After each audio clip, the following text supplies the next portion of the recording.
Wow, what an honor. I've always wondered what this would feel like. So 8 years ago, I got the worst career advice of my life. I had a friend tell me, Scott, don't worry about how much you like the work you're doing right now. It's all about just building your resume. And I'd just come back from living in Spain for a while, and I joined this Fortune 500 company. I thought, this is fantastic. I'm going to have this big impact on the world and all these ideas.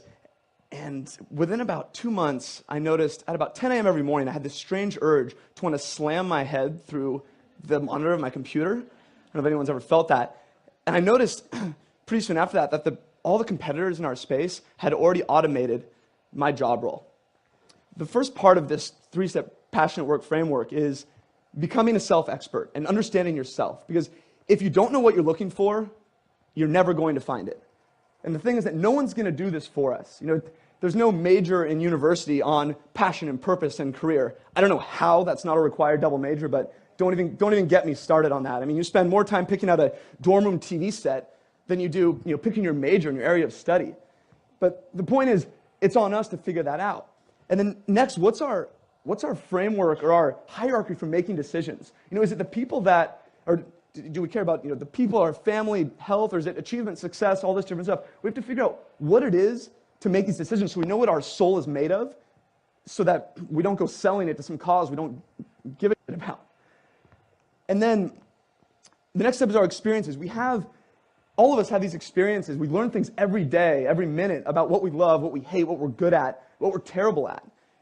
And if we don't spend time paying attention to that and assimilating that learning and applying it to the rest of our life, it's all for nothing. It's like every week, actually every day, every week, every month of every year, I spend some time just reflecting on what went right, what went wrong, and what do I want to repeat? What can I apply more to my life?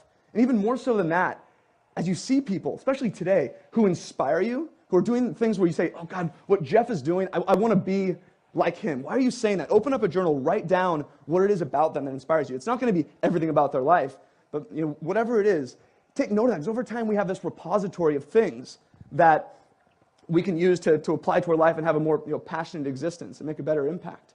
Because when we start to put these things together, we can then define what it is success actually means to us. And without these different parts of the compass, it's impossible. We end up in the situation, we have that scripted life that everyone seems to be living, going up this ladder to nowhere. Before this, a passion could come and hit you in the face. Or maybe in your possible life work, you might throw it to the side because you don't have a way of identifying it.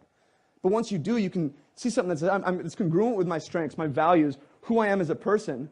So I'm going to grab a hold of this, I'm going to do something with it, and I'm going to pursue it and try and make an impact with it. You prove people wrong, you prove yourself wrong, that you can make these little incremental pushes of what you believe is possible for yourself. You don't have to be the fastest marathon in the world, just your own impossibilities to accomplish those. And it starts with little bitty steps. And the best way to do this is to surround yourself with passionate people. The fastest way to do things you don't think can be done is to surround yourself with people already doing them. There's this quote by Jim Rohn, and it says, you are the average of the 5 people you spend most time with. And there is no bigger life hack in the history of the world from getting where you are today to where you want to be than the people you choose to put in your corner. They change everything. And it's a proven fact. In 1898, Norman Triplett did this study with a bunch of cyclists. And he would measure their times around a track in a group and also individually. And he found that every time the cyclists in a group would cycle faster. And it's been repeated in all kinds of walks of life since then. And it proves the same thing over and over again, that the people around you matter. And the environment is everything. But it's on you to control it, because it can go both ways. With these 80% of people who don't like the work they do, that means most people around us, not in this room, but around everywhere else, are encouraging complacency and keeping us from pursuing the things that matter to us. So we have to manage those surroundings. Okay, I was there for 4 years trying to build this Live Your Legend movement to help people do work that they genuinely cared about and inspired them. I was doing all I could, and there were only really 3 people paying attention, and they're all right there. My mother, father, and my wife, Chelsea. Thank you guys for the support. But and this is how badly I wanted it, but it grew by 0% for 4 years. And I was about to shut it down. And right about then, I moved to San Francisco and started to meet some pretty interesting people that had these crazy lifestyles of adventure, of businesses and websites and blogs that surrounded their passions and helped people in a meaningful way. And one of my friends, now he has a family of 8, and he supports his whole family with a blog that he writes for twice a week. They just got back from a month in Europe, all of them together. This stuff blew my mind. It's like, how does this even exist? And I got unbelievably inspired by seeing this. And instead of shutting it down, I decided, let's take it seriously. I did everything I could to spend my time around, like, every waking hour possible, trying to hound these guys with hanging out and having beers and workouts, whatever it was.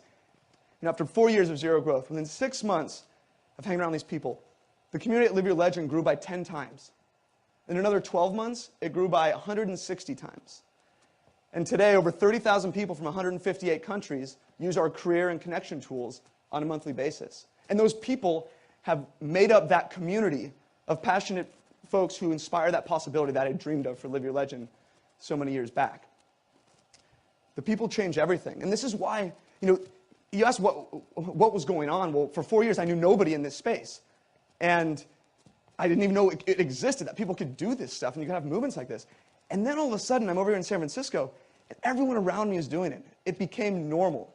So my thinking went from, how could I possibly do this, to how could I possibly not? And right then, when that happens, that switch goes on in your head, it ripples across your whole world. And without even trying, your standards go from here to here. You don't need to change your goals or anything. You just need to change your surroundings. That's it. And that's why I love being around this whole group of people, why I go to every TED event I can and watch them on my iPad on the way to work, whatever it is, because this is the group of people that inspires possibility. We have the whole day to spend together and plenty more.